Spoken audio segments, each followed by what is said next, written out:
제 이름은 김혜경입니다. 올해 62, 30년간 다니던 여행사에서 마케팅 부장으로 정년 퇴직했습니다. 퇴직식 날이었죠. 회사에선 조촐한 환송회가 있었고 동료들은 꽃다발과 케이크로 저를 배웅해줬어요. 그런데 집에 돌아오니 너무 조용했습니다. 핸드폰을 꺼내 가족 단톡방을 열었죠. 아무런 메시지도 없었어요. 조카 지민이도 오빠도 제 퇴직 소식에 아무런 반응이 없었습니다. 뭐, 그럴 수도 있겠죠. 다들 바쁜 일상이 있으니까요. 부엌 찬장을 열어보니 라면 한 봉지가 눈에 띄었어요. 평소라면 그냥 잠들었겠지만 오늘만큼은 뭔가 허전해서 끓여 먹기로 했습니다. 부엌에 서서 물이 끓기를 기다리는데 문득 지난 30년이 스쳐 지나갔어요. 대학 졸업 후 바로 들어간 회사, 그리고 29에 생긴 아이. 그때 저는 혼자였어요. 아이 아빠는 제가 임신 사실을 알리자마자 사라졌고 부모님은 이미 돌아가신 상태였죠. 갓 입사한 회사에선 미혼모라는 것이 알려지면 버티기 힘들었을 거예요. 결국 울면서 오빠를 찾아갔고 오빠 내외는 마침 아이를 원하던 터라 지민이를 자신들의 호적에 올리기로 했습니다. 그 대신 저는 평생 그 아이의 뒷바라지를 약속했죠. 지민이는 여전히 저를 이모라 부릅니다. 그 아이의 진짜 엄마가 저라는 사실은 아무도 모르죠. 회사와 지민이 뒷바라지에 제 인생을 바쳤는데 정작 오늘 저를 축하해주는 사람은 아무도 없었어요. 라면을 먹으며 휴대폰을 들여다보는데 오래된 직장 단톡방에 글 하나가 올라왔습니다. 묻지마 관광 다녀왔는데 진짜 힐링이더라. 이름도 안 물어보고 하루 맡기고 바람 쐬고 와. 처음엔 웃어넘기려 했어요. 이제 와서 무슨 여행이냐 싶었죠. 하지만 그날 밤 오랜만에 침대에 누워 천장을 바라보는데 갑자기 눈물이 났습니다. 내 인생은 앞으로 어떻게 될까? 회사도 없고 진짜 가족도 없는 나는 이제 어디로 가야 할까? 그런 생각이 머릿속을 가득 채웠어요. 다음 날 아침 이상하게 마음이 가벼웠습니다. 커피 한 잔을 마시며 창밖을 바라봤죠. 그리고 조용히 휴대폰을 들어 메시지를 보냈어요. 그 여행 아직도 신청할 수 있어요? 묻지마 관광을 신청한 후 당일 서울역 앞에 도착하니 벌써 사람들이 모여 있었습니다. 중장년층 남녀들이 삼삼오오 모여 이야기를 나누고 있었죠. 제 가슴이 조금 두근거렸어요. 학창 시절 소풍 가기 전날 같은 설렘이랄까요? 여행사 직원이 노란 모자를 들고 사람들을 안내하는 모습이 보였습니다. 김혜경님 맞으시죠? 짝꿍분과 함께 12번 좌석에 탑승하시면 됩니다. 직원이 건넨 명찰을 받아들고 주변을 둘러봤어요. 머리가 희끗한 60대 남자가 조용히 제 앞에 다가왔습니다. 단정한 차림새에 부드러운 인상이었죠. 같이 가실 분인가 봅니다. 12번 좌석이라고 하네요. 그의 목소리는 낮고 편안했어요. 눈을 마주치니 어색한 웃음이 나왔습니다. 30년 회사 생활에서 수많은 사람을 만났지만 이런 상황은 처음이라 어떻게 대해야 할지 몰랐죠. 버스 안으로 들어가 창가 쪽 자리에 앉았습니다. 그 남자는 제 옆자리에 조용히 앉았죠. 서로 인사도 없이 그렇게 출발했어요. 창밖으로 도시의 풍경이 스쳐 지나갔습니다. 고속도로에 오르자 서울의 높은 빌딩들이 점점 멀어졌어요. 1시간쯤 지났을까 옆자리 남자가 조심스레 말을 건넸습니다. 이런 여행은 처음이네요. 왜 묻지마 관광이라고 했는지 이제 알겠어요. 그 말에 저도 모르게 웃음이 나왔습니다. 저도 처음이에요. 이름도 모르고 같이 여행한다니 좀 특이하죠. 아, 저는 정명준입니다. 이름 정도는 알아도 될 것 같아서요. 명준 씨의 솔직한 모습에 마음이 조금씩 열리는 것 같았어요. 창 밖으로 펼쳐진 봄 풍경을 바라보며 이야기가 이어졌습니다. 퇴직하신 지 오래되셨어요? 제 질문에 명준 씨는 고개를 끄덕였습니다. 2년 정도 됐어요. 과학교사였죠. 아이들 가르치다가 이제는 혼자 시간을 보내고 있어요. 취미 같은 건 있으세요? 클래식 기타요. 가끔 동네 문화센터에서 배우고 있습니다. 생각보다 어렵더라고요. 말투에서 느껴지는 잔잔함이 편안했습니다. 버스가 휴게소에 들어서자 잠시 내려 각자 간식거리를 샀어요. 다시 버스에 오를 때 명준 씨가 작은 음료수 하나를 건네줬습니다. 별거 아닌 작은 친절이었지만 오랜만에 느끼는 따뜻함이었어요. 다시 달리는 버스 안, 창 밖으로 펼쳐지는 바다가 보이기 시작했습니다. 그때 제 입에서 무심코 말이 튀어나왔어요. 저는 결혼은 안 했어요. 명준 씨는 아무 말 없이 듣고만 있었습니다. 왜 갑자기 이런 말을 했는지 저도 모르겠어요. 하지만 말문이 열리자 더 이상 멈출 수 없었습니다. 29에 아이가 생겼는데 형님 댁에 맡겼어요. 지금은 그 아이가 저를 이모라고 부르죠. 조카로 알고 있어요. 잠시 침묵이 흘렀습니다. 제 심장이 빠르게 뛰었어요. 한 번도 타인에게 이런 이야기를 한 적이 없었거든요. 명준 씨의 반응이 두려웠습니다. 숨을 깊게 들이마시고 나지막이 말했어요. 그 애는 내 딸이에요. 명준 씨는 천천히 고개를 끄덕였습니다. 제가 예상했던 것과는 다른 반응이었어요. 놀람도 판단도 없었죠. 그냥 있는 그대로 저를 받아들이는 듯 했습니다. 이름 말고 진짜 사연을 묻는 여행이네요. 그 말에 제 안에 있던 무거운 돌덩이 하나가 사라지는 느낌이었어요. 오랜만에 편안한 웃음이 절로 나왔습니다. 이름도 지위도 없는 이 여행에서 오히려 진짜 제 모습을 보여줄 수 있다는 게 신기했어요. 여행 일정 중 가장 기대했던 해변 산책 시간이 왔습니다. 바다를 마주한 순간 가슴이 탁 트이는 느낌이었어요. 파도 소리와 짭조름한 바닷바람이 오감을 깨웠죠.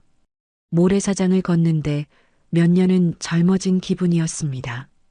저기 등대까지 한번 가볼까요? 명준 씨의 제안에 고개를 끄덕였어요.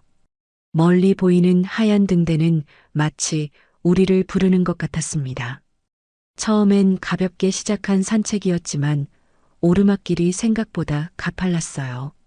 30년 사무실 생활로 운동 가는 거리가 멀었던 저는 금방 숨이 가빠졌습니다. 괜찮으세요? 명준 씨가 걱정스러운 눈으로 물었죠. 괜찮다고 웃으려 했지만 숨이 턱 막혀 제대로 대답도 못했어요. 결국 오르막길 중간에 주저앉고 말았습니다. 천천히 가요. 서두를 일 없어요. 명준 씨는 제 옆에 함께 앉았습니다. 아무 말 없이 그저 제 호흡이 안정될 때까지 기다려주는 모습이 참 고마웠어요. 회사에서는 항상 빠르게 움직여야 했고 가족들 앞에서도 늘 든든한 이모였어야 했죠. 이렇게 누군가가 내 페이스를 맞춰준 건 언제 이후인지 기억도 나지 않았습니다. 이제 괜찮아요. 조금만 더 가볼게요. 다시 일어나려는데 명준 씨가 조심스레 손을 내밀었습니다. 잠시 망설였지만 그 손을 잡았어요. 따뜻하고 단단한 손이었습니다. 함께 천천히 오르막길을 오르는데 이상하게 마음이 편안했어요. 등대에 도착했을 때는 해가 서서히 지고 있었습니다. 바다 위로 붉게 물드는 노을이 장관이었어요. 명준 씨는 등대 근처 벤치를 발견하고 앉자고 제안했습니다. 나란히 앉아 바다를 바라보는데 묘한 침묵이 흘렀어요. 불편한 침묵이 아니라 말이 필요 없는 그런 순간이었죠. 아름답네요. 제 말에 명준 씨는 고개를 끄덕였습니다. 노을빛이 그의 얼굴을 물들이고 있었어요. 주름진 얼굴이지만 어딘지 소년 같은 순수함이 느껴졌습니다. 노을은 거짓말을 못한다고 하죠. 네, 무슨 뜻이에요? 노을은 있는 그대로의 모습을 보여준다는 거예요. 아름다울 땐 아름답다고, 슬플 땐 슬프다고, 사람들처럼 감정을 숨기지 않죠. 그 말이 가슴에 와닿았습니다. 저는 평생 감정을 숨기며 살았던 것 같아요. 딸을 낳았지만 엄마라고 말하지 못했고, 외로워도 괜찮다고 웃었죠. 하지만 지금 이 순간만큼은 거짓말하고 싶지 않았습니다. 같이 이런 거 볼 사람이 있다는 게 행복이네요. 제 진심 어린 고백에 명준 씨는 잠시 저를 바라봤어요. 그리고 조용히 제 손을 잡았습니다. 놀랍게도 거부감이 전혀 없었어요. 오히려 따뜻함이 온몸으로 퍼져나갔습니다. 그 순간 깨달았어요. 제가 지금 여자로서 숨을 쉬고 있다는 걸. 오랫동안 잊고 있던 감정이 물밀듯이 밀려왔습니다. 서로의 온기를 느끼며 바다를 바라보는 이 순간이 너무 소중하게 느껴졌어요. 저녁 바람이 조금씩 차가워지고 노을은 더욱 짙어졌습니다. 하지만 우리는 서두르지 않았어요. 세상의 모든 시간이 멈춘 것 같았거든요. 명준 씨의 손 안에서 제 손이 작게 떨렸습니다. 떨리는 건 추위 때문만은 아니었어요. 오랜만에 느끼는 설렘, 그리고 두려움이 동시에 찾아왔거든요. 하지만 이상하게도 두려움보다는 안정감이 더 컸습니다. 마치 오랫동안 찾아 헤매던 무언가를 드디어 발견한 것 같은 느낌이었어요. 저녁 식사 후 일행들은 펜션 옆 작은 노래방으로 향했습니다. 왁자지껄한 분위기 속에 제 마음은 어딘가 다른 곳에 가 있었어요. 창밖으로 보이는 어두운 바다가 자꾸만 시선을 끌었죠. 명준 씨도 같은 마음이었는지 조용히 제게 말을 건넸습니다. 바깥 공기 좀 쐬실래요? 고개를 끄덕이자 우리는 아무도 모르게 노래방을 빠져나왔어요. 밤바다로 향하는 길은 어두웠지만 별빛이 우리를 비추고 있었습니다. 파도 소리만 들리는 해변에 도착하니 낮과는 또 다른 분위기였어요. 어둠 속에서 바다는 더 깊고 신비롭게 느껴졌습니다. 모래사장에 앉아 밤하늘을 올려다봤어요. 도시에선 볼 수 없었던 수많은 별들이 반짝이고 있었죠. 명준 씨도 제 옆에 조용히 앉았습니다. 우리 사이에는 말없는 이해가 흐르는 것 같았어요. 이렇게 별 많은 하늘은 오랜만에 봐요. 제 말에 명준 씨는 미소를 지었습니다. 그의 얼굴은 달빛 아래 더 부드럽게 보였어요. 우리 어릴 땐 이런 별 많은 하늘이 당연했었죠. 언제부턴가 하늘을 올려다볼 시간도 없이 살았던 것 같아요. 그 말에 깊은 공감이 느껴졌습니다. 저도 언제부터인가 바쁘다는 핑계로 하늘도, 바다도, 별도 제대로 보지 못했거든요. 인생의 소중한 순간들을 놓치며 살아온 것 같아 조금 슬펐습니다. 잠시 침묵이 흐르고 명준 씨가 조심스럽게 입을 열었어요. 내가 누굴 좋아하게 될 줄은 몰랐어요. 이 나이에 그냥 이렇게 끝내기엔 아쉬워요. 그 말이 제 가슴에 파문을 일으켰습니다. 심장이 빠르게 뛰기 시작했어요. 명준 씨의 고백이 너무 갑작스러웠지만 이상하게도 당황스럽지 않았습니다.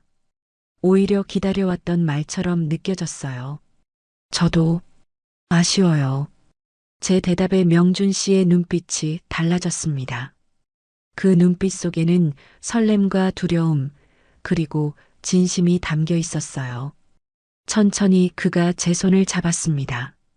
그 온기가 전해질 때마다 오랫동안 얼어있던 제 마음이 조금씩 녹아내리는 느낌이었어요. 돌아가면 연락해도 될까요? 제 질문에 명준 씨는 고개를 끄덕였습니다.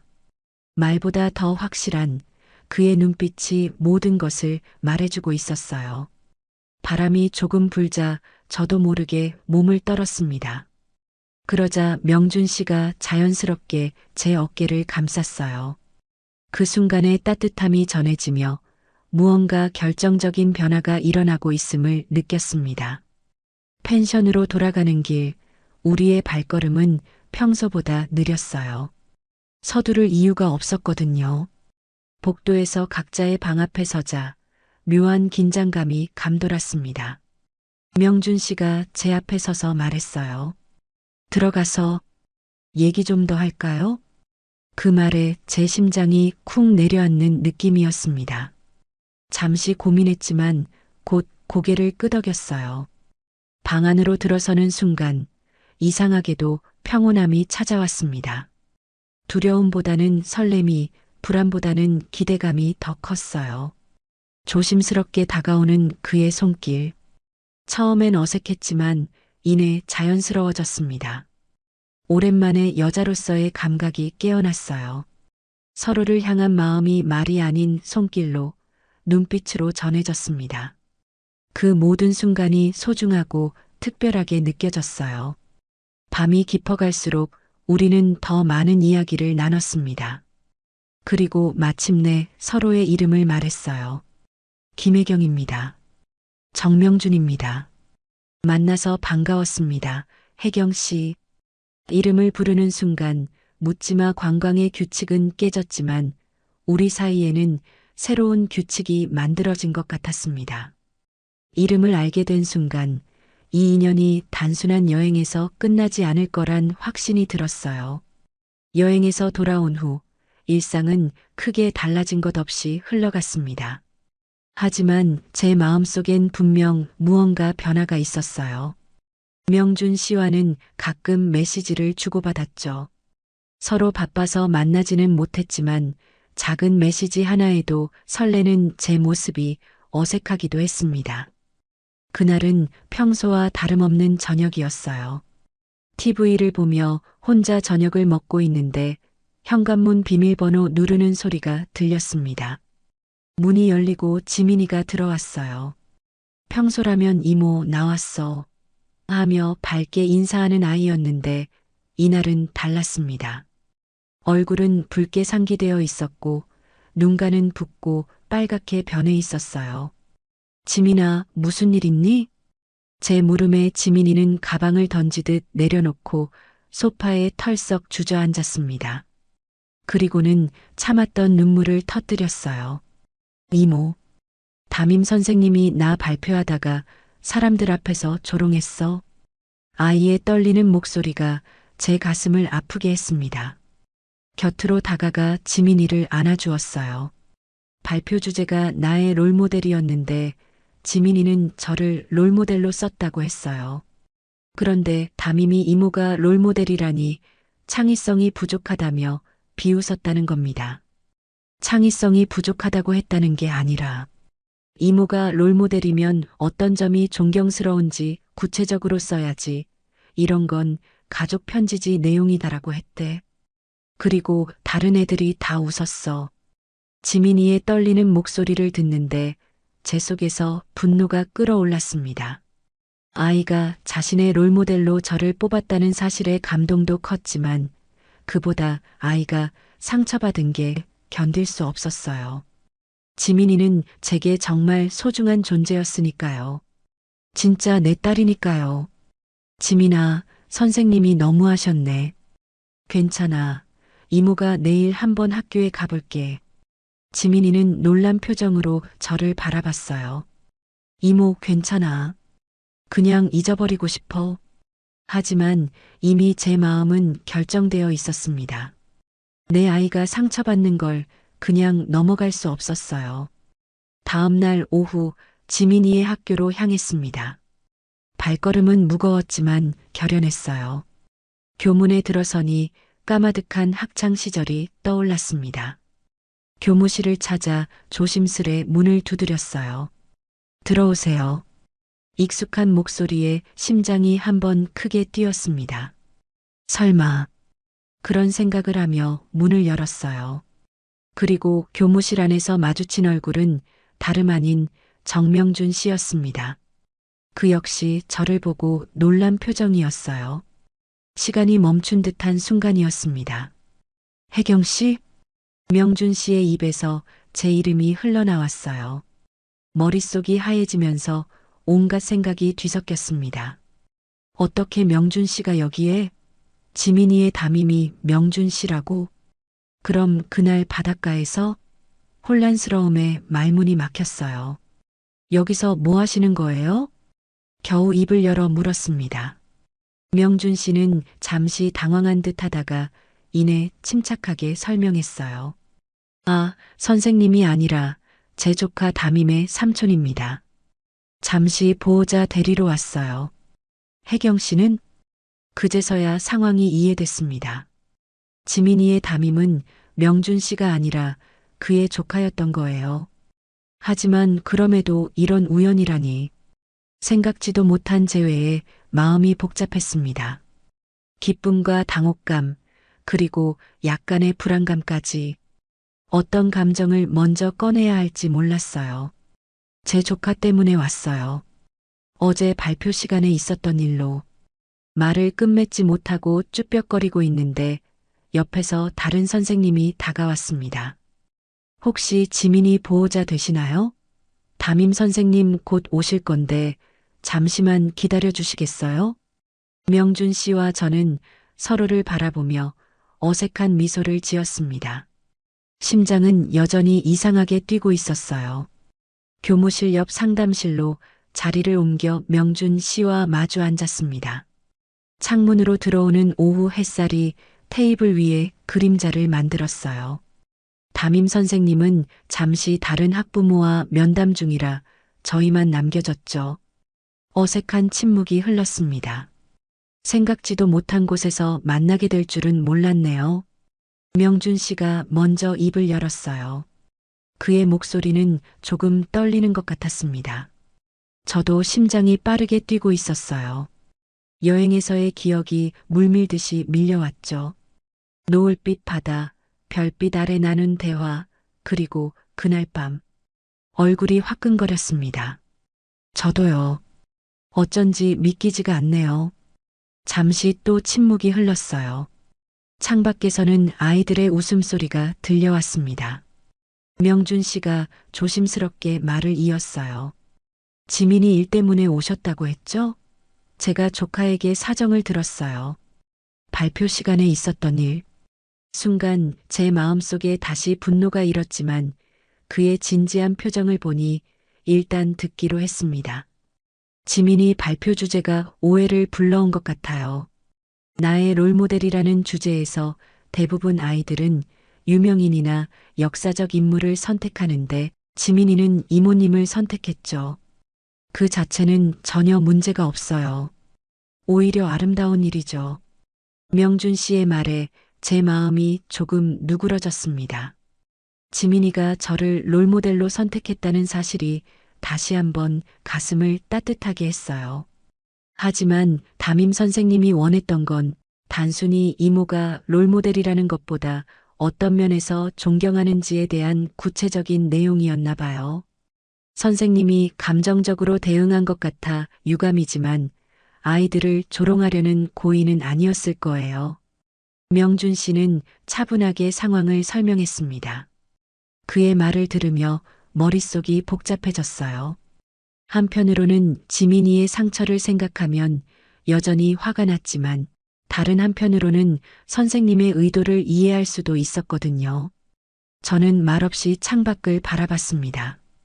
운동장에서 뛰어노는 아이들이 보였어요. 문득 지민이가 저만한 나이였을 때가 떠올랐습니다. 그때 제가 곁에 있어줬더라면 어땠을까 하는 생각에 가슴이 아팠어요. 괜찮으세요? 명준 씨의 걱정스러운 목소리에 고개를 돌렸습니다. 그의 눈에는 진심 어린 염려가 담겨 있었어요. 여행에서 만났던 그 따뜻한 눈빛 그대로였습니다. 네. 그냥 좀 복잡해서요.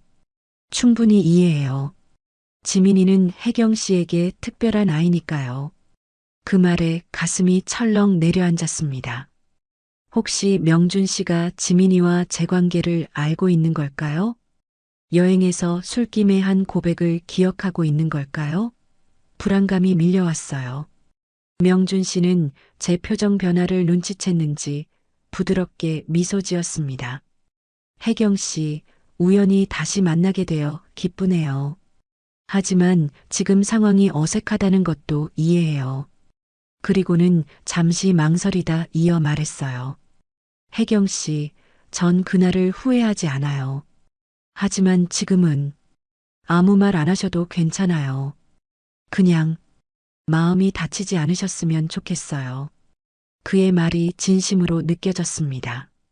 저를 위한 배려가 담긴 그 말에 오히려 마음이 더 따뜻해졌어요. 여행에서 만난 그날은 그날이고 지금은 지금이라는 걸 인정해주는 그 마음이 고마웠습니다. 고마워요, 명준 씨. 처음으로 그의 이름을 자연스럽게 친근하게 불렀어요. 서로 눈을 마주치자 어색함 대신 편안함이 찾아왔습니다. 그때 상담실 문이 열리고 담임 선생님이 들어왔어요. 하지만 제 마음속에는 이미 명준 씨의 따뜻한 말이 자리 잡고 있었습니다. 학교에서 명준 씨와 헤어진 후 며칠이 흘렀습니다. 담임 선생님과는 대화를 나눴고 지민이 문제도 원만하게 해결됐어요. 선생님은 진심 어린 사과를 했고 지민이도 다시 웃음을 찾았습니다. 하지만 제 마음속은 여전히 잔잔한 파동이 이어지고 있었어요. 명준 씨의 모습이 자꾸 떠올랐거든요. 그날 아침 평소와 같이 출근 준비를 하고 있었습니다. 이제는 정년퇴직 후 주 3일 노인복지센터에서 봉사활동을 하고 있었어요. 현관 초인종이 울렸고 배달원이 작은 택배 상자를 건넸습니다. 김혜경님 맞으시죠? 택배 왔습니다. 소파에 앉아 택배 상자를 바라봤어요. 발신인은 적혀 있지 않았습니다. 조심스럽게 포장을 뜯었죠. 안에는 정성스럽게 포장된 액자 하나와 봉투가 들어 있었어요. 액자를 꺼내 살펴보니 그날 등대에서 찍은 해질녘 사진이었습니다. 놀라움에 숨이 멈췄어요. 붉게 물든 하늘과 바다, 그리고 멀리 보이는 등대. 그날의 기억이 생생하게 되살아났습니다. 사진 속에는 사람이 없었어요. 그저 아름다운 노을뿐이었죠. 하지만 그 풍경 속에는 우리의 추억이 담겨 있었습니다. 봉투를 열어 안에 편지를 꺼냈어요. 단정한 필체로 쓰인 짧은 글귀였습니다. 그날 해변에서 혼자 찍은 사진이에요. 그 하루만큼은 잊지 못할 겁니다. 당신의 사연을 들을 수 있어서 제가 더 감사했어요. 마이너스 명준 올림. 편지를 읽는 동안 눈시울이 뜨거워졌습니다. 왜 갑자기 눈물이 나는지 저도 몰랐어요. 아마도 오랫동안 누군가에게 진심으로 다가간 적이 없었기 때문일까요? 아니면 저의 비밀을 처음으로 누군가와 나눈 후의 해방감 때문일까요? 사진과 편지를 소중히 들고 창가로 다가갔어요. 아침 햇살이 창문을 통해 들어오며 방을 따뜻하게 비추고 있었습니다. 문득 거울에 비친 제 모습이 눈에 들어왔어요. 오늘따라 얼굴이 더 밝아 보였습니다. 눈가의 주름도 희끗한 머리카락도 예전보다 더 자연스럽게 느껴졌어요. 커피를 한 잔 내려 테이블에 앉았습니다. 사진을 바라보며 그날의 기억을 하나하나 되새겼어요. 명준 씨의 따뜻한 손길, 편안한 대화, 그리고 그날 밤 모든 순간이 선명하게 떠올랐습니다. 지갑을 꺼내 사진을 넣으려다 문득 멈췄어요. 지갑 안에는 지민이의 어린 시절 사진이 있었습니다. 조카로 알고 있는 지민이지만 사실은 제 딸이죠. 두 사진을 나란히 놓고 바라봤어요. 지민이는 여전히 제게 이모라고 부르고 저는 그 아이에게 이모로 살고 있습니다. 하지만 그날 명준 씨 앞에서 털어놓은 비밀을 통해 저는 잠시나마 엄마로 존재할 수 있었어요. 그리고 그날 밤 오랜만에 여자로서의 시간도 보냈죠. 사진을 조심스럽게 지갑에 넣었습니다. 이제 출근할 시간이었어요.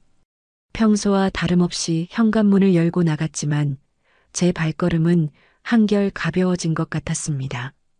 마치 오랫동안 안고 있던 무거운 짐을 조금 내려놓은 듯한 느낌이었어요.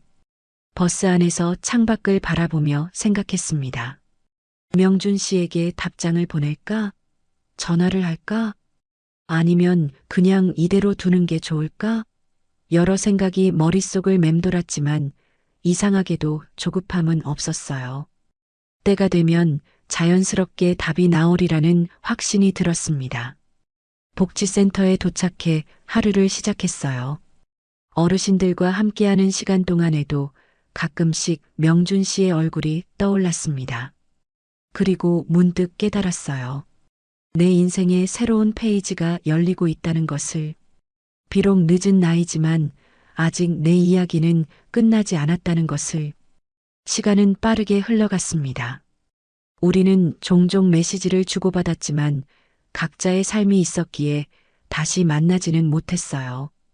명준 씨는 강릉의 작은 동네에서 은퇴 후 평화로운 일상을 보내고 있었고, 저는 서울에서 봉사활동과 취미 생활로 시간을 채우고 있었죠. 그러던 어느 날 지민이가 대학 합격 소식을 가지고 찾아왔어요. 아이의 환한 웃음을 보니 가슴이 뭉클했습니다. 제가 평생 뒤에서 지켜봐 온 그 아이가 어느새 자신의 길을 찾아가고 있었어요. 이모, 나 서강대 붙었어. 이모 덕분이야. 정말 고마워. 지민이가 저를 꼭 안아주었습니다. 그 순간 문득 생각이 들었어요. 이제 지민이는 자신의 길을 가고 있고 저도 제 삶을 찾아야 할 때가 아닐까 하고요. 며칠 밤을 고민한 끝에 결심했습니다. 강릉 근처 작은 펜션에서 한 달 살이를 해보기로 했어요. 평생 서울을 떠나본 적 없는 제게는 도전이었지만 가슴 한편에선 설렘이 피어올랐습니다. 짐을 최소한으로 챙겨 KTX에 올랐어요. 창밖으로 스쳐 지나가는 풍경을 바라보며 생각했습니다. 아마도 명준 씨에게 연락해 볼까 하고요. 그동안 우리는 가끔 메시지를 주고받았지만 깊은 대화는 없었어요. 서로의 일상을 조금씩 공유하는 정도였죠. 강릉역에 도착했습니다. 역 앞은 바다 냄새가 가득했어요. 택시를 타고 미리 예약해둔 펜션으로 향했습니다. 창문을 열자 바다가 보였어요. 그날 우리가 함께 바라봤던 그 바다였습니다. 짐을 풀고 잠시 휴식을 취한 후 오랫동안 망설이던 일을 하기로 했어요. 핸드폰을 꺼내 오래된 연락처를 찾았습니다. 명준 씨의 번호였어요. 가슴이 두근거렸습니다. 마치 소녀처럼요. 이번엔 제가 밥 살게요. 괜찮으시다면. 단순한 한 줄이었지만 그 메시지를 보내는데 몇 번이나 지웠다 다시 썼는지 모릅니다. 결국 용기를 내어 보냈어요. 화면을 바라보며 초조하게 기다렸습니다. 혹시 번호가 바뀌었을지도 모른다는 불안감, 이미 잊어버렸을지도 모른다는 두려움이 엄습했어요. 그리고 몇 분 후 짧은 답장이 왔습니다. 당신 이름 김혜경. 한 번 더 부를 수 있다면 참 좋겠네요. 그 짧은 메시지에 제 눈시울이 뜨거워졌어요. 명준 씨는 제 이름을 기억하고 있었습니다. 그날 우리가 서로의 이름을 말했던 그 순간을요. 펜션 테라스에 나가 바다를 바라봤습니다. 해가 조금씩 기울고 있었어요. 곧 노을이 질 시간이었죠. 그날처럼요. 따뜻한 바람이 제 얼굴을 어루만졌습니다. 문득 깨달았어요. 제가 참 오랫동안 김혜경이 아닌 다른 누군가로 살아왔다는 것을. 지민이 이모로, 김 부장으로, 누군가의 역할로만 존재했던 것을요. 하지만 그날 묻지마 관광에서 낯선 사람에게 제 마음을 열었을 때 저는 다시 김혜경이 될 수 있었습니다. 스마트폰으로 카메라를 켜 바다를 향해 사진을 한 장 찍었어요. 그리고 명준 씨에게 그 사진과 함께 메시지를 보냈습니다. 내일 이 바다 앞 카페에서 만날까요? 노을 질 때쯤 답장은 바로 왔어요. 그때 노을이 거짓말을 못한다고 했었죠. 내일 뵙겠습니다. 혜경 씨. 휴대폰을 내려놓고 깊은 숨을 들이마셨습니다. 가슴이 따뜻해지는 느낌이었어요. 내일 저는 다시 한번 제 이름으로 누군가를 만나게 될 것입니다. 묻지마 관광에서 시작된 인연이 이제는 진짜 제 모습으로, 제 이름으로 이어지게 될 거예요. 바다를 바라보며 생각했습니다. 늦은 나이에 찾아온 새로운 시작. 모든 것이 새롭고 낯설지만 이상하게도 두렵지 않았어요. 오히려 설렘이 가득했습니다. 내일이 기다려졌어요. 저와 태수 씨의 몸은 달빛 아래 하나가 되었습니다. 옷자락이 벗겨져 바스락거릴 때마다 심장은 더욱 빠르게 뛰었어요. 피부가 맞닿고 숨결이 얽히는 순간 60년 인생 모든 감각이 되살아났습니다. 태수 씨의 거친 손길이 제 몸을 더듬을 때 지금껏 한 번도 경험하지 못했던 전율이 찾아왔어요. 온기가 서로 섞이는 순간 나이도 과거도 모두 잊혀졌습니다. 태수 씨의 품 안에서 저는 다시 여자로 깨어났죠. 우리의 그 밤은 진실했고 깊은 열정이 불타올랐어요. 저희들의 이야기가 궁금하시다면 좋아요, 구독, 알림 설정 눌러주시고 댓글 남겨주시면 여러분에게 큰 행운이 찾아갈 거예요. 저는 심연아입니다. 남편이 떠난 후 집안은 너무 조용해졌습니다. 벽시계 초침 소리가 귓가를 때리는 밤이면 30년 함께한 사람의 빈자리가 더 크게 느껴졌죠. 정년 퇴직한 미술교사였던 제게 남은 건 텅 빈 하루하루뿐이었어요. 친구들은 연아야, 이제 너를 위한 시간을 가져라고 말했지만 제 마음은 그저 멍했습니다. 그러던 어느 날 대학 동기 미경이가 전화를 걸어왔습니다. 연아야, 강원도에 좋은 도자기 공방이 있대. 2박 3일 체험 클래스가 있는데 같이 갈래? 처음엔 거절했어요. 흙이라니 제 손에 묻히고 싶지 않았습니다. 하지만 미경이의 끈질긴 설득에 결국 짐을 쌌죠. 변화가 필요해, 연아야. 강원도 산속 작은 마을에 도착했을 때 공기가 달랐어요. 서울의 매캐한 공기와는 다른 풀과 흙 냄새가 코끝을 간지럽혔습니다. 나무로 지어진 공방 건물은 마치 동화 속 집처럼 아늑해 보였죠. 안으로 들어서자 여러 작업대가 원형으로 놓여 있었습니다. 우리 같은 수강생이 10명 정도 모였어요. 안녕하세요. 저는 이번 클래스를 진행할 김도윤입니다. 모두 편안한 마음으로 흙과 대화해 보세요. 젊은 강사의 인사가 끝나고 각자 자리에 앉았습니다. 그때였어요. 제 옆자리에 조용히 앉은 남자를 처음 본 건 다른 사람들과 달리 혼자 온 듯했고 머리가 희끗한 남자는 말없이 앉아 흙을 바라보고 있었습니다. 첫 시간 기본적인 도자기 만드는 법을 배웠죠. 흙을 반죽하고 공기를 빼고 손으로 모양을 만드는 과정이 생각보다 어려웠어요. 제 손은 흙과 싸우는 것 같았습니다. 옆을 힐끗 보니 그 남자는 이미 완벽한 원형을 만들고 있었어요. 손놀림이 너무 자연스러워서 전문가 같았습니다. 어렵네요.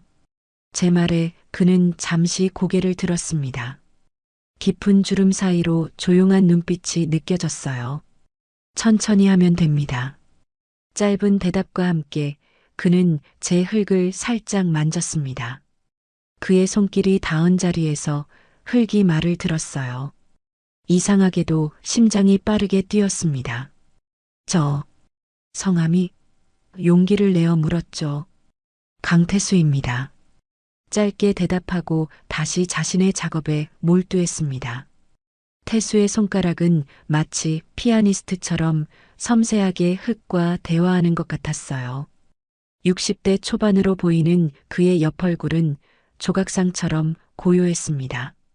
오후가 되자 더 어려운 기법을 배웠어요. 물레를 돌리며 흙을 올리는 작업이었습니다. 너무 세게 누르면 무너지고 너무 약하게 잡으면 형태가 잡히지 않았죠. 세 번째 실패 후 저도 모르게 한숨이 나왔습니다. 괜찮아요. 다시 해보세요. 옆에서 태수의 목소리가 들렸어요. 그가 슬쩍 제 손 위에 손을 얹었습니다. 순간 전류가 흐르는 것 같았어요. 그의 손은 따뜻했습니다. 이렇게 천천히 흙이 올라가기 시작했어요. 마치 마법처럼 제 손 아래서 형태가 만들어졌습니다. 그의 손이 떨어진 후에도 그 온기는 남아 있었죠. 감사합니다. 작은 목소리로 말했어요. 태수는 미소 대신 고개를 끄덕였습니다. 그 순간 제 가슴 속 어딘가에서 오랫동안 잠자던 감정이 꿈틀거리는 것을 느꼈어요. 마치 흙 속에서 싹이 트는 것처럼 말이죠. 첫날이 끝나고 모두 함께 식사를 했습니다. 미경이는 다른 친구들과 금세 어울렸지만 저는 자꾸 태수를 찾게 되었어요. 그는 구석에 조용히 앉아 식사를 하고 있었습니다. 왜인지 그 고요함이 위로가 되었어요. 1년 동안 느껴보지 못한 이 설렘은 뭘까요? 나이 들어 다시 느끼는 감정이 부끄럽기도 했습니다. 도자기 체험 둘째 날 아침이 밝았습니다. 창문을 열자 산속 맑은 공기가 폐부 깊숙이 들어왔어요. 새벽 이슬에 젖은 풀냄새가 상쾌했죠. 어제의 실패에도 불구하고 오늘은 뭔가 할 수 있을 것 같은 기분이 들었습니다. 아침 식사 시간, 태수는 혼자 앉아 조용히 밥을 먹고 있었어요. 그런 그를 바라보는 내 마음이 이상하게 설레었습니다. 이런 감정은 정말 오랜만이었죠. 남편과 처음 만났을 때도 이랬던가. 기억이 가물가물했어요. 오전 수업은 물레 작업의 심화 과정이었습니다. 태수는 다른 사람들보다 월등히 뛰어난 실력을 보였어요. 마치 흙과 대화하듯 손끝으로 원하는 모양을 만들어냈죠. 강사도 그의 작품을 보고 감탄했습니다. 정말 대단하세요. 전에도 해보셨나요? 태수는 쑥스러운 듯 고개만 끄덕였어요. 그의 겸손한 모습이 더 매력적으로 느껴졌습니다. 나는 여전히 물레와 씨름 중이었죠. 그때 태수가 슬며시 다가와 도움을 주었어요. 이렇게 힘을 배분하면 좋습니다. 그의 손이 다시 제 손 위에 올라왔습니다. 이번엔 어제보다 더 오래, 더 조심스럽게 말이죠. 연아 씨는 손이 섬세하네요. 금방 배우실 거예요.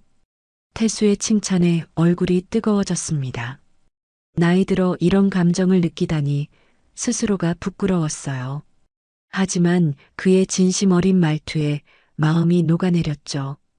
오후에는 각자 만들고 싶은 작품을 구상하는 시간이었습니다. 나는 단순한 찻잔을 만들기로 했어요. 태수는 꽃병을 만들고 있었죠. 그의 손끝에서 흙이 마법처럼 변해갔습니다. 나도 모르게 그의 손동작을 계속 훔쳐보았어요. 저녁 식사 후 공방 앞마당에 모닥불이 피워졌습니다. 밤 공기가 쌀쌀해져 모두들 불 주위에 모였죠. 노래도 부르고 이야기도 나누는 시간이었어요. 하지만 나는 조용히 불꽃만 바라보고 있었습니다. 남편과 함께했던 마지막 여행이 생각났어요. 그때도 이렇게 모닥불이 있었는데 문득 옆자리에 누군가 앉는 기척이 느껴졌습니다. 고개를 돌리니 태수였어요. 그는 아무 말 없이 불만 바라보고 있었죠. 묘한 침묵이 흘렀습니다. 불편함보다는 편안함이 느껴지는 침묵이었어요. 흙을 만지면 태수가 갑자기 입을 열었습니다. 아내 생각이 납니다. 그의 목소리가 작게 떨렸어요. 모닥불빛에 비친 그의 얼굴에 그림자가 드리웠죠. 나는 아무 말도 할 수 없었습니다. 그저 듣기만 했어요. 5년 전에 떠났어요. 암이었죠. 태수의 말에 가슴이 저몄습니다. 저도 비슷한 아픔을 겪었기 때문이었죠. 저도 1년 전에 남편을, 제 목소리도 떨렸어요. 태수는 그제야 제 얼굴을 바라봤습니다. 그의 눈에 담긴 이해와 공감이 말보다 컸어요. 도예가였습니다. 원래는. 태수가 이어 말했어요. 서울에서 작업실도 있었고 전시회도 몇 번 열었죠. 아내가 아프고 나서 모든 걸 접었습니다. 간병하느라. 그의 말에 고개를 끄덕였어요. 그 마음 너무나 잘 알았으니까요. 아내가 떠난 후에는 이곳으로 왔습니다. 혼자서 조용히 살고 있어요. 태수의 말에서 외로움이 느껴졌어요. 제 마음속에도 똑같은 외로움이 있었습니다. 우리는 말없이 서로의 상처를 공유하고 있었죠. 모닥불이 타닥타닥 소리를 냈습니다. 그의 손이 조심스럽게 제 손 가까이 왔어요. 완전히 잡지는 않았지만 손등이 스치는 것만으로도 온기가 전해졌습니다. 이상하게도 부끄럽지 않았어요. 그저 따뜻했죠. 우리는 아무 말 없이 불꽃을 바라보았습니다. 가끔은 침묵이 천마디 말보다 더 큰 위로가 된다는 걸 그날 밤 다시 한번 느꼈어요. 도자기 체험 마지막 날 아침, 창문 너머로 비가 내리고 있었어요. 빗방울이 유리창을 타고 흘러내리는 모습이 제 마음처럼 울적했습니다. 어제 만든 첫 찻잔을 굽기 위해 가마에 넣었거든요. 태수의 도움으로 겨우 완성한 작품이었죠. 가마에서 꺼낸 작품들을 확인하러 서둘러 공방으로 향했습니다. 연아 씨, 이쪽이에요. 강사가 제 이름을 부르며 가마에서 꺼낸 작품들이 놓인 테이블로 안내했어요. 하지만 제 찻잔은 보이지 않았습니다. 제 작품은요? 불안한 마음에 물었죠. 강사의 표정이 난처해졌어요. 죄송합니다. 가마 안에서 균열이 생긴 것 같아요. 냉각 과정에서 깨졌습니다. 그 말을 듣는 순간 가슴이 내려앉았어요. 어렵게 만든 첫 작품인데 강사는 깨진 조각들을 보여주었습니다. 완전히 산산조각 났더군요. 괜찮아요. 억지로 미소 지었지만 실망감을 감출 수 없었어요. 미경이가 위로의 말을 건넸지만 귓가에 들어오지 않았습니다. 왜 이렇게 서운한 걸까요? 그저 체험일 뿐인데. 눈물이 차올라 급히 화장실로 향했어요. 거울 속 제 모습은 초라했습니다. 쉰을 훌쩍 넘긴 나이에 찻잔 하나 깨졌다고 울먹이다니. 스스로가 우스웠어요. 하지만 그 찻잔은 단순한 도자기가 아니었죠. 1년 만에 처음으로 무언가에 집중하고 감정을 쏟았던 결과물이었으니까요. 거울 속 제 눈에는 공허함이 가득했습니다. 점심시간 식당에서 간단히 식사를 마치고 다시 공방으로 돌아왔어요.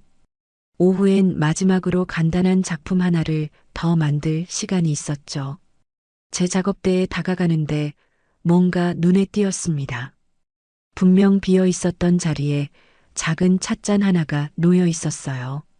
가까이 다가가 보니 정교하게 만들어진 찻잔이었습니다. 옅은 청자색으로 단아하면서도 따뜻한 느낌이 드는 작품이었어요. 누군가 제자리에 놓고 간 게 분명했죠. 찻잔 옆에는 접힌 쪽지 하나가 있었습니다. 조심스레 펼쳐보니 단정한 글씨체로 이렇게 적혀 있었어요. 이 잔은 따뜻한 차를 담기 위해 만든 겁니다. 당신 손에 어울려요. 글씨를 보는 순간 누가 남긴 것인지 직감적으로 알 수 있었습니다. 고개를 들어 공방을 둘러보았지만 태수의 모습은 보이지 않았어요. 심장이 빠르게 뛰기 시작했습니다. 손으로 찻잔을 감싸들었어요. 마치 그의 손길이 전해지는 것 같았죠. 찻잔을 들여다보니 작은 물결 무늬가 섬세하게 새겨져 있었습니다. 정성과 시간이 많이 들어간 작품임이 느껴졌어요. 누군가를 위해 이렇게 마음을 담아 무언가를 만들어준 건 언제 이후였을까요? 누군가가 저를 위해 이런 마음을 표현해 준 건 또 언제 이후였을까요? 기억조차 나지 않았습니다. 찻잔을 손에 쥐고 있자니 가슴속에서 따스한 감정이 피어올랐어요. 60년을 살아오며 단단하게 얼어붙었던 제 마음이 조금씩 녹아내리는 느낌이었죠.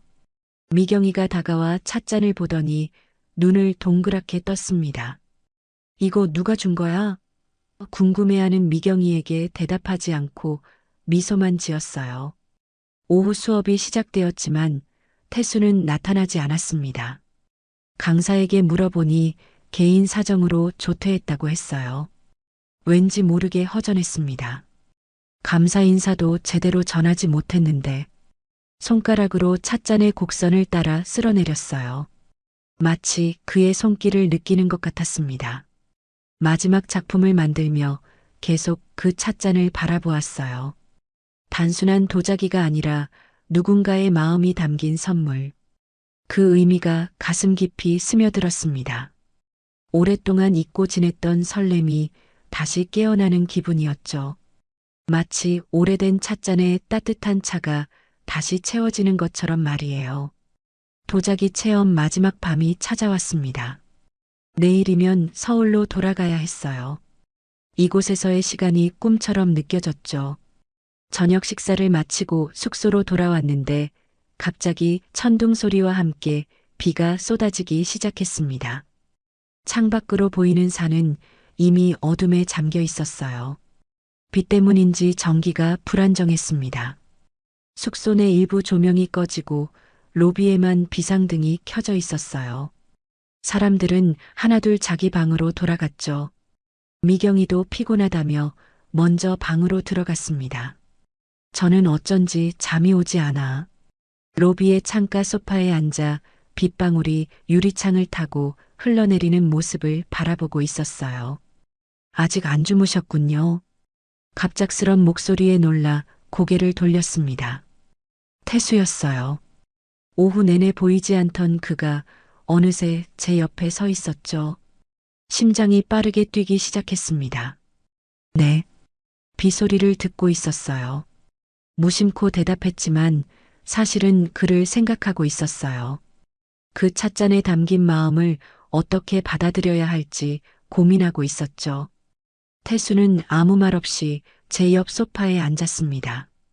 우리 사이에는 미묘한 긴장감이 감돌았어요. 찻잔, 고마웠습니다. 용기를 내어 말했어요. 태수는 살짝 고개를 끄덕였습니다. 그의 옆 얼굴이 희미한 비상등 불빛에 드러났어요. 주름진 얼굴이지만 왠지 모르게 품위가 있었습니다. 마음에 드셨다니 다행이네요. 그는 창밖을 바라보며 말했어요. 침묵이 흘렀지만 전혀 불편하지 않았습니다. 오히려 그 침묵 속에서 많은 이야기가 오가는 것 같았어요. 빗소리만이 우리의 심장 소리를 대신했죠.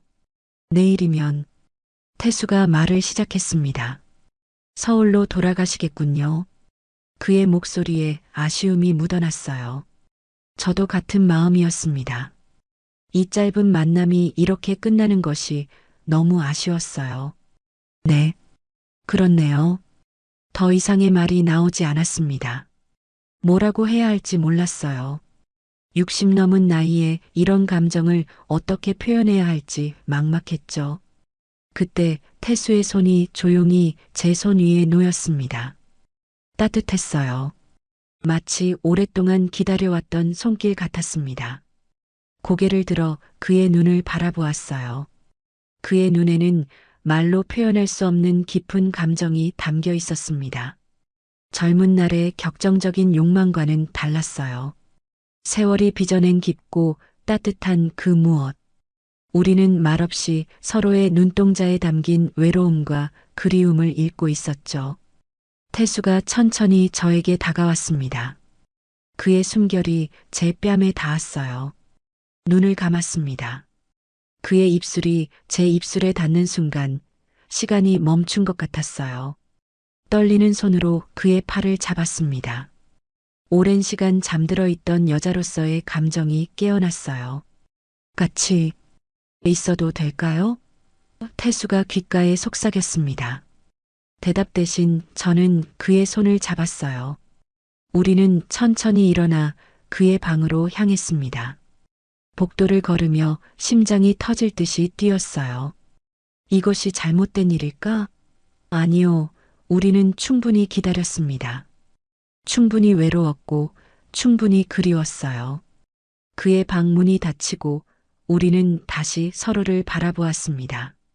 창밖으로 여전히 비가 내리고 있었어요. 태수가 조심스럽게 제 얼굴을 감쌌습니다. 그의 손길은 흙을 다루듯 섬세했어요. 주름진 피부가 맞닿아도 부끄럽지 않았습니다. 오히려 그 주름이 우리의 진실된 감정을 증명하는 것 같았어요.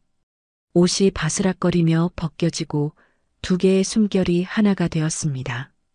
60대의 몸은 젊은 날처럼 완벽하지 않았지만 우리의 마음은 그 어느 때보다 순수했어요. 태수의 품 안에서 저는 다시 여자로 깨어났습니다. 그리고 그의 눈빛에서 남자로 깨어난 그를 보았죠. 밤새 비는 계속 내렸지만 우리의 마음속 가뭄은 끝이 났습니다. 태수의 팔에 안겨 창밖을 바라보며 생각했어요. 인생의 가을에 찾아온 이 느낌은 봄의 설렘과는 달랐습니다. 더 깊고 더 따뜻했어요. 그의 심장 소리를 들으며 편안하게 눈을 감았습니다. 우리의 첫날 밤은 격정적이지 않았지만 오랜 시간 말라붙었던 영혼의 단비가 내린 밤이었어요. 서울로 돌아온 지 일주일이 지났습니다. 창문을 열어도 산속의 맑은 공기 대신 매연 냄새가 들어올 뿐이었어요. 태수가 준 찻잔을 손에 들고 창밖을 바라보며 한숨을 내쉬었습니다. 그날 아침 우리는 서둘러 헤어졌어요. 비가 그치고 아침이 밝자 현실이 찾아왔죠. 짐을 챙기고 버스를 타야 했습니다. 연락처라도 주고받을 걸 그랬어요. 미경이의 말이 귓가에 맴돌았습니다. 왜 그랬을까요? 이름만 알 뿐 전화번호도 주소도 묻지 않았어요. 마치 꿈속에서 만난 사람처럼 현실에서는 닿을 수 없는 존재가 되어버렸죠. 그가 남긴 찻잔만이 그 시간이 실제였음을 증명했습니다. 하루가 지나고 이틀이 지났어요. 가끔 전화가 울리면 심장이 뛰었습니다. 혹시 그가 어떻게든 저를 찾아낸 것은 아닐까? 하지만 번번이 실망했죠. 밤마다 꿈에서 그를 만났습니다. 진흙 묻은 그의 손, 깊은 주름 사이로 빛나는 그의 눈동자, 말없이 전해지던 그의 마음. 전부 선명했어요. 연아야, 도대체 왜 그러는 거야? 미경이가 찾아와 물었습니다. 짧은 여행에서 만난 남자를 이렇게 그리워하는 제 모습이 스스로도 이해되지 않았어요. 하지만 마음은 이미 강원도 그 산골 마을에 가 있었죠. 일주일째 되는 날 결심했습니다. 가봐야겠어. 미경이에게 전화했어요. 미쳤니? 그 먼 곳을? 미경이의 만류에도 불구하고 기차표를 예매했습니다. 처음으로 누군가를 직접 찾아 나서는 60대의 저를 보며 쓴웃음이 났어요. 다른 사람들은 늙어가는데 저는 지금 젊어지는 기분이었죠. 기차를 타고 버스를 갈아타며 그 마을에 도착했습니다. 도착하자마자 공방으로 향했어요. 산길을 걸으며 심장이 빠르게 뛰었습니다. 그를 다시 만나면 뭐라고 해야 할까? 부끄러운 마음에 발걸음이 주춤했지만 그래도 멈추지 않았어요. 드디어 공방이 보였습니다. 하지만 이상했어요. 문은 닫혀 있고 간판도 떨어져 있었죠. 문을 두드렸지만 아무도 나오지 않았습니다. 주변을 살피니 전체적으로 버려진 느낌이었어요. 가슴이 철렁 내려앉았습니다. 근처 작은 가게에 들어가 물었어요. 저기 도자기 공방 아시나요? 그 주인 아주머니가 의아한 표정을 지었습니다. 공방이요? 거긴 한 5년 전에 문 닫았어요. 지금은 비어 있는데 말문이 막혔습니다. 5년 전이라니 그럼 우리가 참여한 체험은 뭐였던 걸까요? 2주 전에 거기서 도자기 체험을 했는데요. 떨리는 목소리로 말했어요. 아주머니는 더 의아한 표정을 지었습니다. 체험이요? 거긴 오래전부터 비어 있었는데 혹시 다른 곳 아닌가요? 혼란스러웠습니다. 다시 공방 앞으로 가서 자세히 살펴보았어요. 분명 이곳이 맞았습니다. 창문으로 안을 들여다보니 먼지 쌓인 텅 빈 공간이 보였어요. 마치 오랫동안 사람의 손길이 닿지 않은 듯 했죠. 실례합니다만 혹시 강태수라는 분 아세요? 다시 가게로 돌아가 물었습니다. 아주머니는 고개를 갸웃했어요. 강태수? 처음 듣는 이름인데 절망감이 밀려왔습니다. 그는 누구였던 걸까요? 내가 사랑했던 그 사람은 정말 존재했던 걸까요? 버스 정류장으로 돌아가는 길, 비가 내리기 시작했습니다. 태수와 함께했던 그 비 오던 밤이 생각났어요. 그의 따뜻한 품, 그의 진심 어린 눈빛, 모두 꿈이었을까요? 아니었습니다. 가방 속 찻잔이 그 증거였죠. 하지만 그렇다면 그는 누구였을까요? 서울로 돌아오는 버스 안에서 창밖으로 흐르는 빗방울을 바라보며 생각했습니다. 가슴 한편이 무너져 내렸어요. 그토록 마음을 열었던 사람이 사라졌다는 현실이 너무 고통스러웠죠. 하지만 동시에 의문이 피어올랐습니다. 이 모든 것의 진실은 무엇일까? 찻잔을 꺼내 들여다보았어요. 거기에 답이 있을까요? 집으로 돌아온 후 며칠 동안 우울감에 빠져 있었습니다. 창밖으로 내리는 비를 바라보며 마음도 비에 젖는 기분이었어요. 태수의 존재가 미스터리로 남은 채 내 감정만 덩그러니 남겨진 것 같았죠. 미경이가 몇 번 전화를 했지만 받고 싶지 않았습니다. 어떻게 설명해야 할지 막막했어요. 정신 차려야지. 스스로에게 말하며 집안 정리를 시작했습니다. 한동안 방치해둔 책장을 정리하다가 문득 찻잔이 눈에 들어왔어요. 태수가 준 그 찻잔.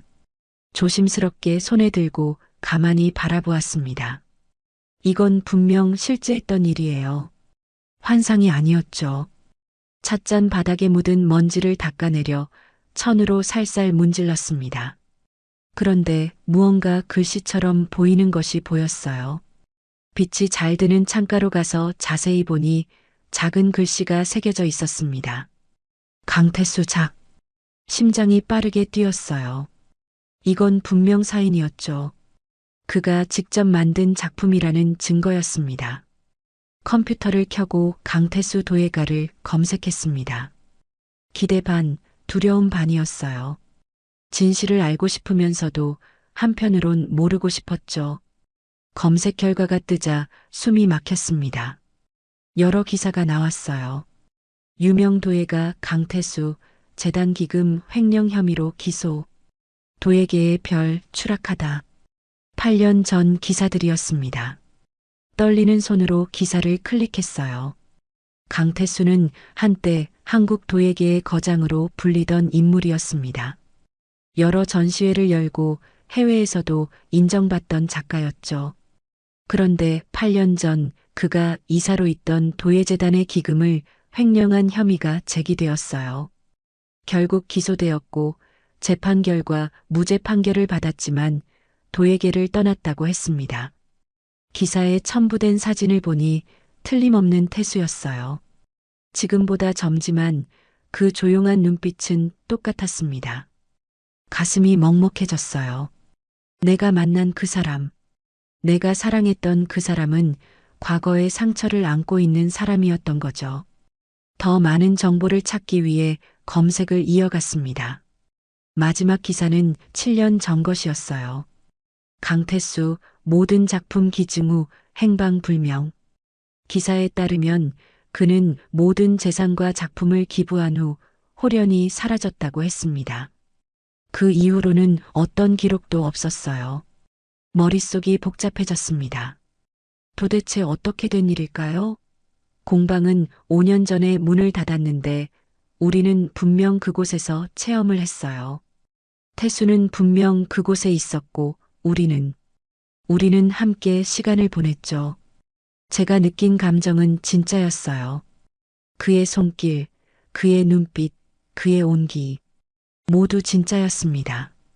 찻잔을 가슴에 안고 창가에 섰어요.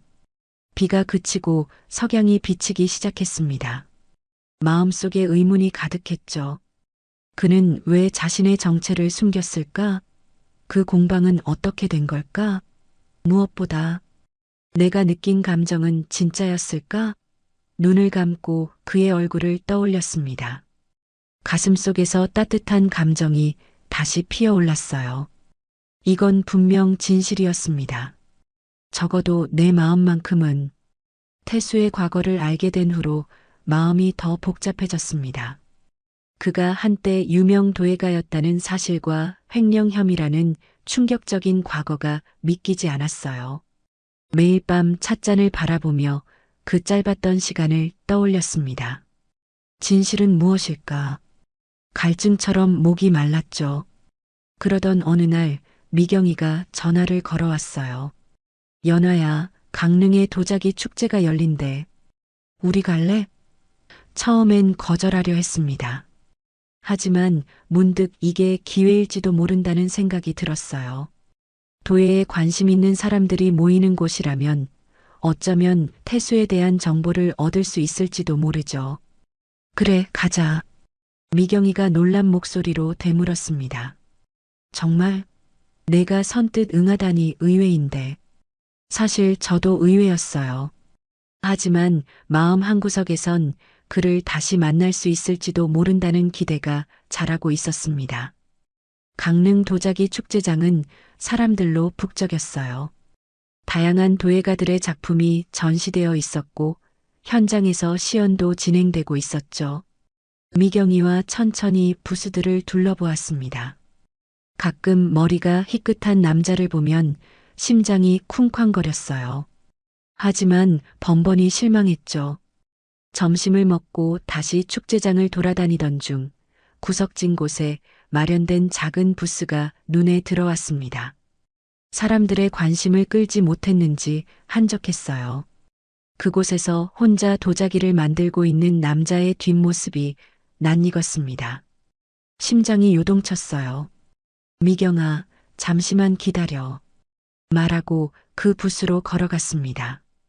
다리가 떨렸어요. 가까이 다가가니 틀림없었죠. 태수였습니다. 그는 여전히 흙과 대화하듯 물레를 돌리고 있었어요. 제 그림자가 들이오자 그제야 고개를 들었습니다. 연아 씨, 그의 눈이 커졌어요. 놀란 표정이었지만 어딘가 기다리고 있었다는 듯한 눈빛이었습니다. 말문이 막혔어요. 준비했던 질문들이 모두 증발해버렸죠. 어떻게, 여기서, 간신히 말을 이었습니다. 태수는 천천히 손을 닫고 일어섰어요. 우연이네요. 그의 목소리는 그때처럼 조용했습니다. 마치 시간이 멈춘 것 같았어요. 공방에 갔었어요. 비어있더군요. 용기를 내어 말했습니다. 태수의 표정이 복잡해졌어요. 그는 한숨을 내쉬며 고개를 숙였습니다. 도망친 게 아니오. 그냥 그때는 자신이 없었소. 그의 말에 가슴이 아팠어요. 찻잔에서 당신의 이름을 봤어요. 검색도 해봤고요. 솔직하게 말했습니다. 더 이상 숨길 필요가 없었으니까요. 태수는 잠시 침묵했습니다. 그러더니 조용히 말을 이었어요. 모두 사실이요. 한때 저는 도예가였고 실수도 했죠. 그의 눈에 슬픔이 스쳤습니다. 아내가 암투병을 할 때였어요. 병원비가 너무 많이 들었소. 재단 기금을 잠시 빌리려 했던 건데 태수의 고백에 마음이 아팠습니다. 그의 상처가 고스란히 전해졌어요. 결국 무죄 판결을 받았지만 이미 모든 것을 잃었소. 평판도 일도. 그는 쓴웃음을 지었습니다. 그래도 후회하진 않아요. 아내를 위해서였으니까. 눈물이 차올랐습니다. 그의 진심이 느껴졌어요. 그럼 공방은요? 그곳은 어떻게 된 거죠? 궁금증을 참을 수 없었습니다. 태수는 작은 미소를 지었어요. 그곳은 예전에 제가 운영하던 곳이었소. 이제는 가끔 혼자 가서 작업할 뿐이죠. 공식적으로는 문을 닫은 지 오래됐어요. 모든 것이 이해되기 시작했습니다. 그날의 체험, 그날의 만남, 모두 우연이 아니었어요. 미경이가 멀리서 손을 흔들었습니다. 하지만 저는 태수의 눈만 바라보고 있었어요. 과거의 실수보다 중요한 건 지금 이 사람의 진심이었습니다. 축제장에서 태수를 다시 만난 후 우리의 관계는 새로운 시작을 맞이했습니다. 처음에는 조심스럽게 전화번호를 주고받고 가끔 만나 차를 마시며 이야기를 나눴어요. 그의 과거를 알게 된 후에도 제 마음은 변하지 않았습니다. 오히려 더 깊어졌죠. 그의 상처와 아픔을 이해하게 되었으니까요. 어느 가을날 태수와 함께 제 아파트 베란다에 앉아 석양을 바라보고 있었습니다. 그는 여전히 말수가 적었지만 눈빛으로 많은 이야기를 전했어요. 문득 생각이 떠올랐죠. 태수 씨, 제안이 하나 있어요. 조심스럽게 말을 꺼냈습니다. 태수는 고개를 돌려 저를 바라봤어요. 우리 집 거실이 꽤 넓은데 여기 일부를 리모델링해서 작은 공방을 열면 어떨까요? 같이 말이에요. 태수의 눈이 놀라움으로 커졌습니다. 지금 뭐라고 하셨소? 그의 목소리가 떨렸어요. 저는 용기를 내어 그의 손을 잡았습니다. 다시 시작해요. 우리 함께요. 태수 씨의 재능을 숨겨두기엔 너무 아깝잖아요. 태수는 말없이 창밖을 바라보았습니다. 긴 침묵이 흘렀어요. 혹시 거절할까 불안했죠. 하지만 그는 천천히 고개를 끄덕였습니다. 그래도 될까요?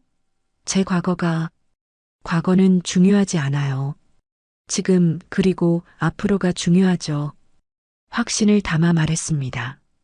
우리는 그날 밤 미래에 대한 계획을 세웠어요. 태수의 눈에서 오랜만에 빛이 반짝이는 것을 보았습니다.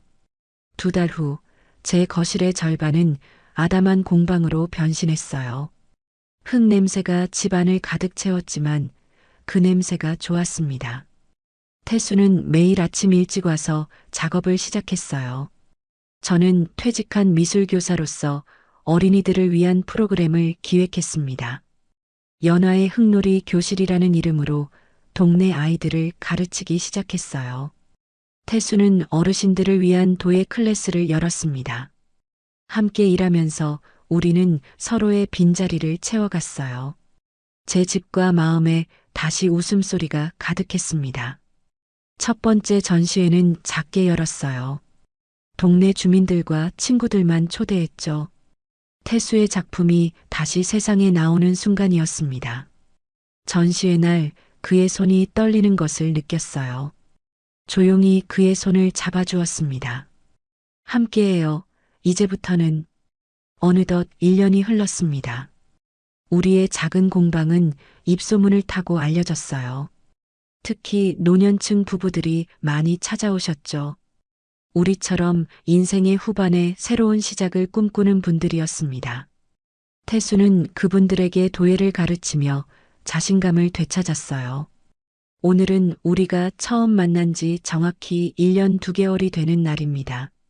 저는 아침 일찍 일어나 특별한 준비를 했어요. 체험 클래스 때 깨졌던 찻잔을 기억하며 2번째로 직접 만든 찻잔에 차를 따랐습니다. 완벽하진 않지만 제 마음이 담긴 찻잔이었어요. 태수가 공방으로 들어오자 따뜻한 차를 건넸습니다.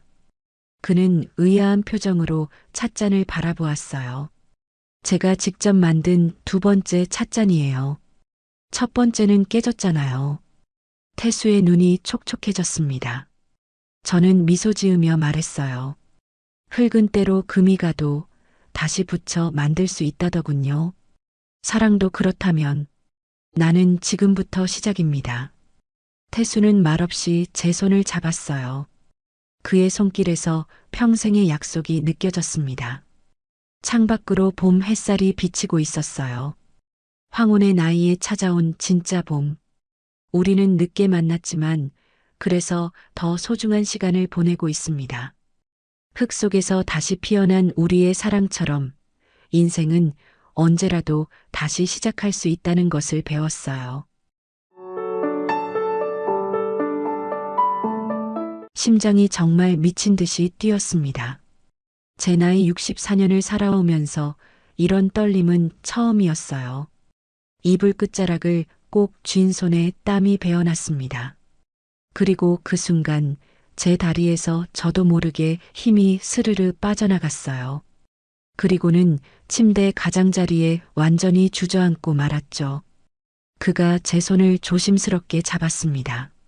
낯선 온기였지만 따뜻하고 편안했어요. 마치 오랫동안 기다려온 것 같은 익숙함이 느껴졌죠. 남편이 떠난 후 제 인생은 끝났다고 생각했습니다. 하지만 이제야 알겠어요. 내 인생은 지금 다시 시작되고 있다는 것을. 이야기 시작하기 전 좋아요와 구독, 알림 설정 눌러주시고 댓글도 달아주세요. 여러분에게 큰 행운이 찾아갈 거예요. 저는 정은재, 올해 64입니다. 두 딸은 모두 출가해서 각자의 삶을 살고 있고 전 이 고요한 시골 마을에서 작은 반찬 가게를 운영하며 혼자 지내고 있죠. 남편이 세상을 떠난 지 1년이 지났습니다. 아직도 새벽에 눈을 뜨면 옆자리가 허전해 손을 뻗곤 하죠. 하지만 이제는 눈물이 나지 않아요. 슬픔도 시간이 지나면 무뎌지나 봅니다. 오늘도 새벽 4시에 일어나 김치와 장아찌를 담그고 무말랭이를 다듬었습니다. 손맛이 좋다는 소문이 나서인지 가게는 늘 손님들로 북적입니다. 그래도 가끔은 이 모든 것이 무의미하게 느껴질 때가 있어요. 누구를 위해 이렇게 부지런히 살고 있는 걸까 하는 생각이 들 때면 가슴이 먹먹해지곤 하죠. 어머, 정 사장님, 오늘도 일찍 오셨네요? 가게 문을 열자마자 동네 이장님 부인이 들어오셨어요. 늘 저보다 더 부지런한 분이죠. 네, 뭐 할 일이 있어야 시간이 빨리 가니까요. 웃으며 대답했지만 사실 집에 혼자 있는 것보다 가게에 있는 게 덜 외롭거든요. 사람 냄새가 나니까요. 그날 오후였습니다. 처음 보는 손님이 가게에 들어오셨어요. 키가 크고 단정한 모습의 남자분이었죠. 머리는 거의 하얗게 새었지만 등은 꼿꼿하고 눈빛은 맑았습니다. 반찬 좀 사려고 하는데요. 추천해 주실 만한 게 있을까요? 그분의 목소리는 낮고 따뜻했습니다. 오랫동안 말을 많이 하지 않은 사람 특유의 거친 듯 하면서도 부드러운 음색이었죠. 오늘 만든 깻잎 장아찌가 좋을 것 같네요. 밥 한 그릇 뚝딱 비울 수 있을 겁니다. 제 말에 그분이 미소를 지었어요. 눈가에 주름이 잔잔하게 펴지면서 왠지 모르게 마음이 편안해지는 미소였습니다. 그럼 그걸로 주세요. 아, 그리고 김치도 조금요. 장아찌와 김치를 포장하는 동안 그분은 가게 구석구석을 눈으로 훑어보더니 말씀하셨어요. 혼자서 이 많은 반찬을 다 만드시나 봐요? 대단하십니다. 네, 뭐 별거 아닌데요. 원래 집에서 가족들 먹이려고 하던 솜씨니까요. 그분은 제 대답에 고개를 끄덕이며 웃었습니다. 한기훈이라고 합니다. 이 동네로 얼마 전에 이사 왔어요. 앞으로 자주 올 것 같네요. 한기훈 씨는 그렇게 말하고 가게를 나갔습니다. 문이 닫히고 나서도 왠지 모르게 가슴이 따뜻했어요. 오랜만에 느껴보는 감정이었죠. 그 후로 한기훈 씨는 일주일에 2~3번씩 가게에 들르게 되었습니다. 처음엔 반찬을 사러 오는 것 같았지만 점점 대화를 나누기 위해 오는 것처럼 느껴졌어요. 가끔은 도자기 작업에 관한 이야기를 하기도 했죠. 요즘은 주로 도예 작업을 하고 있어요. 원래는 한옥수리 일을 했었는데 나이가 들면서 조금 더 조용한 일을 찾게 되더라고요. 한기훈 씨의 손은 굵고 단단했지만 말할 때는 부드러웠습니다. 그 손으로 만든 도자기가 궁금해졌어요. 어느 날 동네 슈퍼에서 장을 보고 나오는데 이웃집 할머니들이 속닥거리는 소리가 들렸습니다. 정 사장 요즘 자주 오는 손님 있다며? 재혼하려나? 아이고, 그 나이에 무슨. 그래도 혼자 사는 것보단 낫지 않겠어? 가슴이 쿵 내려앉았습니다. 이 나이에 사랑이라니 말도 안 되죠. 하지만 한기훈 씨를 생각하면 왠지 모르게 입가에 미소가 번지는 건 어쩔 수 없었어요. 그날 밤 오랜만에 거울 앞에 서서 내 얼굴을 바라봤습니다. 주름진 눈가와 처진 볼살. 예전의 모습은 찾아볼 수 없었지만 눈빛만은 어쩐지 반짝이고 있었어요. 이게 뭐야, 정은재. 정신 차려. 스스로에게 타일렀지만 가슴속 설렘은 감출 수 없었습니다. 이 나이에 다시 느끼는 설렘이라니. 황당하기도 하고 부끄럽기도 하고 또 한편으론 두렵기도 했어요. 결국 그날 밤은 뒤척이다 새벽이 되었습니다. 마음 한편에선 내일 한기훈 씨가 다시 가게에 올지 어떤 이야기를 나눌지 기대하고 있었으니까요. 한기훈 씨는 참 별난 사람입니다. 처음엔 그저 반찬 사러 오는 단골 손님이었는데 어느새 가게에 오면 한참을 이야기하고 가는 사이가 되었죠. 그분의 이야기를 들으면 들을수록 궁금증이 커져갔습니다. 어느 날 한기훈 씨가 작은 상자를 들고 가게에 들어왔어요. 정 사장님, 이거 작은 선물인데 괜찮으시면 받아주세요. 상자를 열어보니 작은 찻잔이 들어 있었습니다. 푸른빛이 감도는 백자였는데 빛이 비치면 은은하게 반짝이는 모습이 꼭 달빛 같았어요. 제가 만든 건데 정 사장님이 타주시는 차를 담기에 딱 좋을 것 같아서요. 그 말에 얼굴이 화끈거렸습니다. 사람들이 제 차 맛을 칭찬할 때마다 한기훈 씨에게 한번 대접해보고 싶다고 말했던 것을 기억하고 있었나 봐요. 정말 아름다운 찻잔이네요. 어떻게 이런 걸 만들 수 있는지. 제 감탄에 한기훈 씨는 쑥스러운 듯 웃으며 말했습니다. 원래는 한옥 수리하는 일을 했었어요. 30살부터 쭉 목수 일을 했죠. 그러다 서울 북촌에서 한옥 복원 작업을 하면서 도예가 한 분을 만났는데 그분이 저한테 흙을 만져보라고 권하셨어요. 처음엔 그저 호기심으로 시작했는데 어느새 이렇게 됐네요. 한기훈 씨의 손을 바라봤습니다. 굵고 투박하지만 따뜻함이 느껴지는 손이었어요. 목공일을 하면서 굳은 살이 박인 그 손으로 이렇게 섬세한 도자기를 만든다니 놀라웠습니다. 퇴직하고 나서 시골로 내려와 작업실을 차렸어요. 사람들 북적거리는 곳보다는 고요한 데서 작업하는 게 더 잘 맞더라고요. 한기훈 씨의 말에 고개를 끄덕였습니다.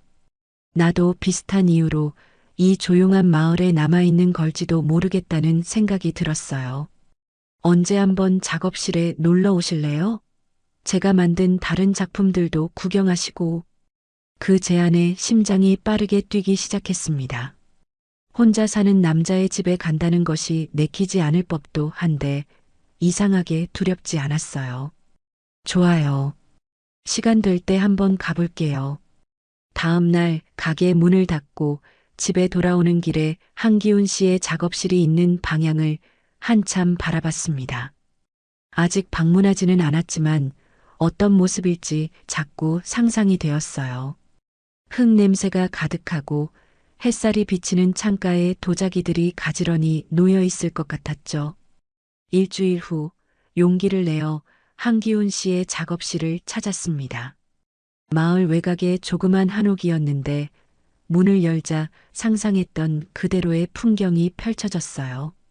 나무 선반 위에는 완성된 도자기들이 빛을 받아 반짝이고 있었고 중앙에는 물레가 놓여 있었습니다.